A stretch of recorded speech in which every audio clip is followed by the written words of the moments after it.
Are you tired? Do you have a 2-year-old or almost a 2-year-old? Sleep regression is right around the corner, and I'm going through it. How to get your toddler to sleep through the night. What? They do that? Just kidding. I'm just joking. I don't know how to get your kid to sleep through the night, but I do have a 2-year-old going through sleep regression, and I have a lot to say and some tips that may help you. Hey guys, welcome back. My name is Jenny. If you are new here, thank you for stopping by. If you've been here before, thanks for coming back. So today I want to talk about 2-year-old sleep regression. This is something I am literally dealing with right now. I am so exhausted. It's actually like probably 11 o'clock at night while I'm recording this. But I thought it was important to tell you guys. I have so much to say about the 2-year-old sleep regression, and hopefully I can give you some tips that I have learned over the last 2 weeks of researching this. Please understand, I am not a doctor. I'm not a child doctor. I'm not a psychiatrist, anything like that. I'm just a mom of 5 girls that has, going through sleep regression, and it's hard. And I want to bring you guys some information, let you guys know that you're not alone. You guys are so not alone in this. Moms and dads, whoever's watching this, you're not alone. I'm going through it. Millions of parents are going through it, but no one really talks about it. So let's get into this. I have some stuff to tell you guys. I actually have some stuff written down in my book. So I'm going to kind of go over a few things with you guys, and some reasonings why, and maybe some things that'll help. This is probably the hardest sleep regression I've ever been through.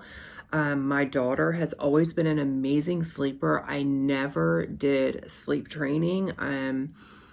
I just didn't think that was for us. My daughter's a very sensitive little girl. She will actually be 2 on January 29th. And at the end, I have something good to tell you, something really, really good that you're going to want to know. If you've been through sleep regressions before, you know that this is a really, really rough time. If you see me looking down, it's because I'm looking at my notes. I want to give you guys all of this information in a short little video to help you get through sleep training with your child. So let's get started. For starters, is it sleep regression? Is it growing pains? Is it teething? We will never be able to really truly pinpoint exactly what is going on with our 2-year-olds, but I'm pretty sure that this is more of a sleep regression. Children around the age of 2, from what I've learned and researched, around the age of 2, separation anxiety is a huge thing that comes back around. I know my daughter went through it around like 1, and here she is almost 2, and she is definitely going through it again.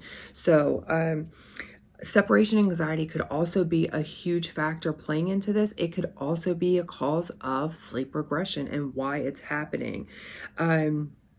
When changes happen in the home, we recently bought a house, so we have recently moved. And I do believe moving, she did great when we first moved in, but 2 weeks in, it was like her sleep regression started and it hit hard. We were putting her to bed around the same time, around 8 o'clock every night, and she was waking up within an hour or two, and she was coming back into our room. This is where it gets a little tricky for my situation. It may not be yours, but I'm going to share mine. Olivia actually sleeps in our bed to be put to sleep. So I put her to sleep in our bed, and then she knows that I move her and I put her in her bed. And usually she will stay all night, but that hasn't happened lately. And it's really been rough, especially with just moving and then Christmas and having so much to do in the evening. I had no time to even breathe because I was so exhausted and still trying to catch up. The sleeping's gotten a little bit better. Not much, but a little better. But the bedtime protest hasn't started. But sleeping through the night is the biggest issue I'm having with her. She is waking up multiple times a night, coming into our room, and it's to the point where most times I'm just like, whatever, get in bed with me. I'm tired. And I know that that has to end. I have been really bad about letting Olivia sleep with us since she was born. She does really well once she's in her bed after she falls asleep, but I haven't been able to actually physically get her to fall asleep in her bed since she was a baby. That's going to be another video I'm going to do about how I'm not going to do like a sleep training, but I am going to have to do something kind of like sleep training, like a no cry sleep training. And we did that when she was like 7 or 8 months old. We did like a no cry sleep training. And then we just lost it. Around 1, she went through another sleep regression and I lost all of it. I gave in, I gave up, and here we are. So tell yourself it's okay. Tell yourself we got this, and that they're two. They're just little mini monsters running around. Actually, don't use that word. I heard that's not good to do either. But let's talk about the signs of sleep regression. What is your child going through or has gone through? Signs of sleep regression is not wanting to nap. And rejects naps. So if your child is around the 2-year mark and is starting to not want to take naps, that could be a sign of sleep regression. It doesn't always happen for the overnight hours. It could be nap times. Waking in the night. Waking in the night is another part of sleep regression, and that can be really, really hard and exhausting, not only for the child, but for the parent, especially when they're riding because they don't want to take a nap the next day. That's always really, really hard. Also, around the 2-year mark, bad dreams start. Due to imagination growing and them growing and their bodies and their minds and all of the little things inside of them are just blossoming, and it's so amazing to watch. But bad dreams can start. We have not actually had any bad dreams. We've not dealt with this yet, but I'm pretty sure it's coming. All of my other girls have went through bad dream spells, but they don't last long. Another sign of sleep regression is waking early. Is your child waking up much earlier than they did before?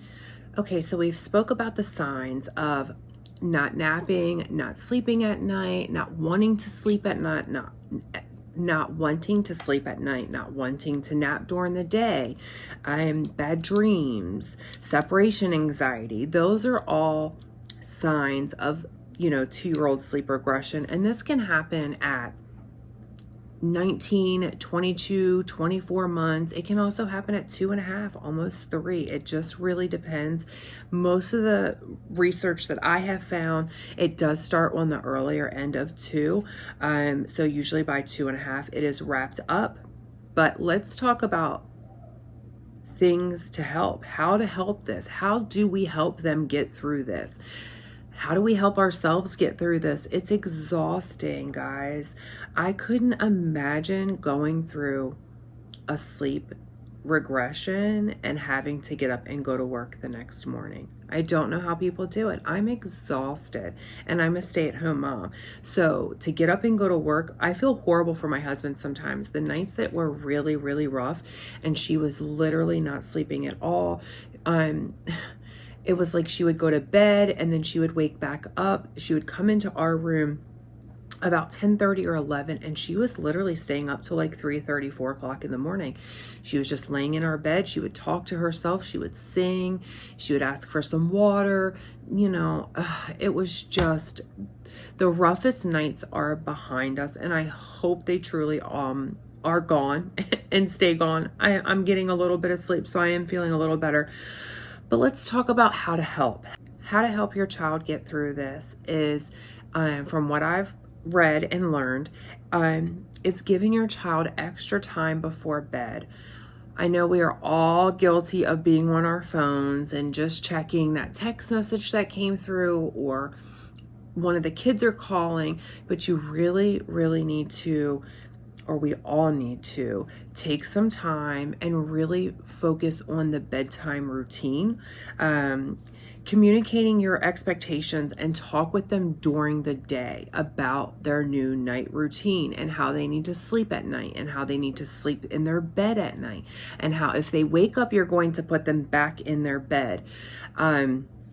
That's my biggest issue right now, and I'm working on that. And like I said, when we start the whole, I guess you would call it sleep training, no cry sleep training, I am gonna do a video on that and how it works, but I'm not gonna do it till the end so I can give actual details in how it went, how it worked, and how it is working for us, like, 2 or 3 months later, but that is to come. And I will let you guys know when that's starting. So Olivia does wake up at night and she'll ask for something to drink.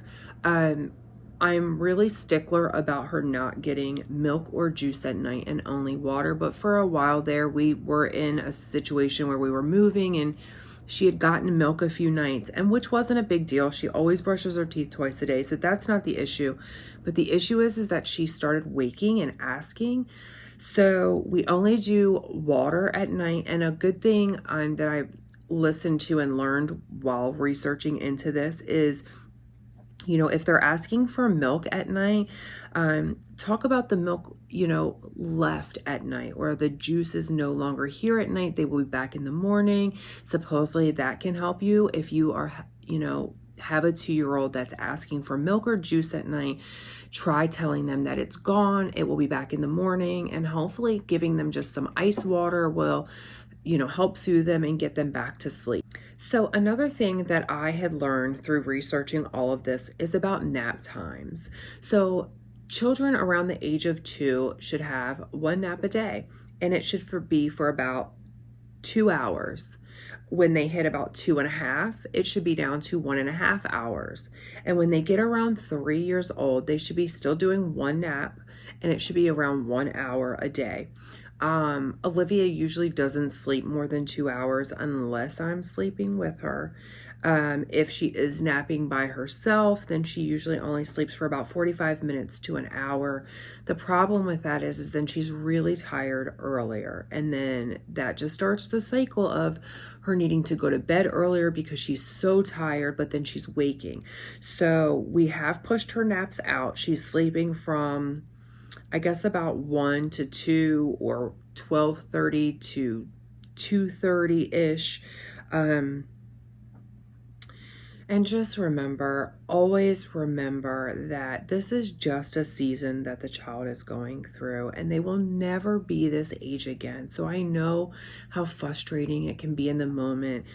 And sometimes we even may want to lose our cool, but because we're so exhausted and we just don't know what to do, we don't know how to help them, we don't know how to fix them going back to sleep, we can only guide them. And in this time, we also have to remember that they are little. They are still so young, and they just see all these big people and they want to do big people things and say big people words. That's another story. But they're so little, and being patient is really what's going to help them get through this the most. I myself, got really frustrated one night, and John stepped in, thank God, because I wasn't taking it out on her. I was just saying out loud, like, I literally cannot do this again tonight. I physically cannot do this. I had been on like 6 hours of sleep on day 3. I was so exhausted. I literally could not see straight. I didn't want coffee because it was making me nauseous because I was so tired. So, give yourself grace. While giving the children grace, give yourself some grace. This is a very hard time to get through, and being sleep deprived is one of the hardest things that a parent can go through while still trying to parent, still trying to work, still trying to do normal daily tasks that have to be done, but doing them exhausted. So remember, give yourself grace, be patient with yourself, and be patient with your child. Remember, when your child is protesting at night to not want to sleep, to be consistent on how you react to them. Be consistent on how you deliver your message. If you truly don't want to go in every single time and have to coddle and hug and lay with them, then don't do that from the beginning. That is one thing that I am going to have to learn, and I'm going to have to stick with. And until I can give that to Olivia, I'm not going to start the sleep process of like in her bed fully, falling asleep, because I know that right this minute with the holidays and the kids out of school and so many things going on, that I can't dedicate my time to being consistent on how I react, because I'm exhausted. So I'm going to wait till we get through the sleep regression before I implement her going to bed in her bed and not going to bed in my bed with me and then waking. But that's one of the biggest things that I kept noticing that I read, or a lot of people kept saying, was just be consistent in how you react, because that is how they will feed off of you. If every time they scream and cry, you open the door, you go in, you coddle, you lay, you hug, you read books, they're going to keep screaming. And that's a fact. I truly believe that. So if you are going through this, just make goals for yourself, because that is what is most important. Is how you react is how they will react. They feed off of us. So remember that when you're tired and you're on night 3 and they're still getting up and you're exhausted, but you want them in their bed, how you react every single night will probably lessen the chances of them continuously acting out, or knowing if they scream and cry, you're going to come in, because, well, and you should go in after a little while, but it's okay for kids to cry for a few minutes and, you not rush in there. I'm going to remember this and look back at this video when I start, because that's my downfall. But I've done it before. I'm a mom of 5. Clearly, Olivia is the only child that's ever slept with us like this. And I feel like I'm causing her separation anxiety to be worse, because I am not doing things like I did before. I'm allowing this behavior. So I will probably go through sleep regression a little longer than most people. But if you have a routine for your child and they're stuck on that routine, they've been on that routine, keep that routine. Don't switch it up. Don't change it. Just go along with it. Do the best you can to get through it, and know you're not alone. So my last comment or thought or tip, this is the big one. This is the last sleep regression. The last. There's no more after this. 2-year sleep regression is the last in the first 2 years. There's no more. After this, they're just bodies, I guess, click and it all figures itself out. But if you're going through it and you're in this season right now, just know it is not forever. This is your last sleep regression. This is like the one big thing that I took and I wanted to deliver to you guys. This is the last sleep regression that your child will go through at age 2. So wherever your child is in their growing, if they're 1.5 or if they're 2.5, and you're going to be hitting that 2-year sleep regression soon, just remember, in the deep root of it all, when you're in the deep of this and you are just exhausted, remember this is the last sleep regression you will go through.